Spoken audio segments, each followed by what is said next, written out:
Saya Ferry Talibo dari kelompok 7 ingin menjawab pertanyaan dari kelompok-kelompok lain.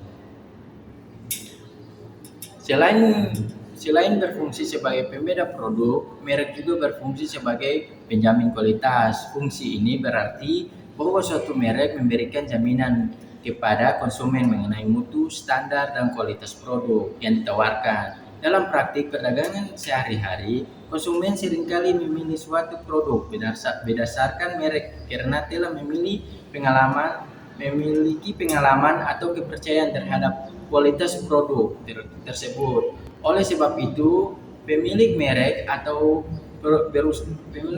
akan berusaha mempertahankan kualitas produknya agar tetap dipercaya dan diminati oleh konsumen. Misalnya, konsumen memilih mie instan atau minuman dengan merek tertentu karena sudah yakin dengan rasanya, atau memilih pakaian bermerek karena percaya kualitas bahan dan jahitannya lebih baik.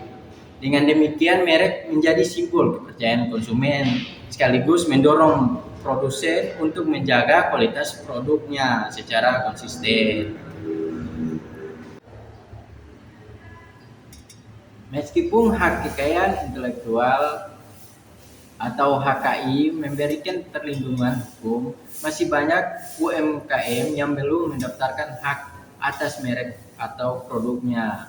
Hal ini disebabkan oleh beberapa faktor seperti kurangnya pemahaman mengenai manfaat HKI, anggapan bahwa biaya pendaftaran cukup mahal, proses administrasi yang dianggap rumit, belum adanya kesadaran terhadap risiko peniruan produk, serta fokus pelaku usaha yang lebih diarahkan pada pemasaran dan penjualan.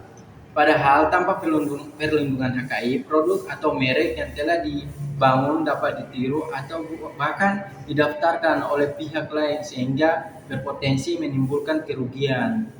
Nah, oleh karena itu, rendahnya kesadaran hukum dan keterbatasan informasi menjadi faktor utama yang menyebabkan UMKM belum memanfaatkan HKI secara maksimal. Hak cipta diberikan kepada pencipta karya seperti buku, lagu, film, karya seni, dan program komputer. Masa perlindungan hak cipta lebih lama karena karya cipta memiliki nilai ekonomi yang dapat dinikmati dalam waktu yang panjang serta mengandung hak moral yang tetap melekat pada penciptanya. Selain itu, ahli waris pencipta juga berhak memperoleh manfaat ekonomi dari karya tersebut setelah pencipta meninggal dunia. Berbeda dengan paten dan juga desain, industri yang masa perlindungannya lebih singkat karena berkaitan dengan perkembangan teknologi dan tren pasar yang cepat berubah. Oleh karena itu, hak cipta dilindungi lebih lama karena manfaat ekonomi dan nilai moralnya dapat berlangsung hingga beberapa generasi. Walaupun sudah terdapat perlindungan hukum, pelanggaran merek dagang masih sering terjadi. Hal ini disebabkan oleh beberapa faktor seperti besarnya keuntungan ekonomi dari penjualan barang tiruan, rendahnya kesadaran hukum pelaku usaha, pengawasan dan penegakan hukum yang belum maksimal, serta masih adanya konsumen yang membeli barang palsu karena harganya lebih murah. Selain itu, perkembangan teknologi juga mempermudah pemalsuan kemasan dan logo suatu merek. Pelanggaran merek dagang menimbulkan berbagai dampak negatif, antara lain merugikan pemilik merek asli, menurunkan kepercayaan konsumen, dan menghambat terciptanya persaingan usaha yang sehat. Oleh karena itu, pelanggaran merek tetap terjadi karena keuntungan ekonomi yang diperoleh pelaku seringkali dianggap lebih besar dibandingkan risiko hukum yang mereka hadapi. HKI memberikan hak eksklusif kepada pemegang hak untuk memanfaatkan hasil ciptaan atau penemuannya. Dampak positif mendorong kreativitas dan inovasi, memberikan penghargaan kepada pencipta, menarik investasi, penelitian, dan pengembangan. Dampak negatif, harga obat atau teknologi tertentu menjadi mahal, akses masyarakat pengetahuan dapat terbatas, terjadi monopoli sementara oleh pemegang hak. Analisis, HKI memang dapat membatasi akses masyarakat dalam jangka pendek, tetapi tanpa perlindungan HKI banyak orang mungkin tidak terdorong untuk menciptakan inovasi baru karena hasil karyanya mudah ditiru. Kesimpulannya, perlindungan HKI harus seimbang antara kepentingan pencipta dan kepentingan masyarakat agar inovasi tetap berkembang dan dapat dimanfaatkan secara luas.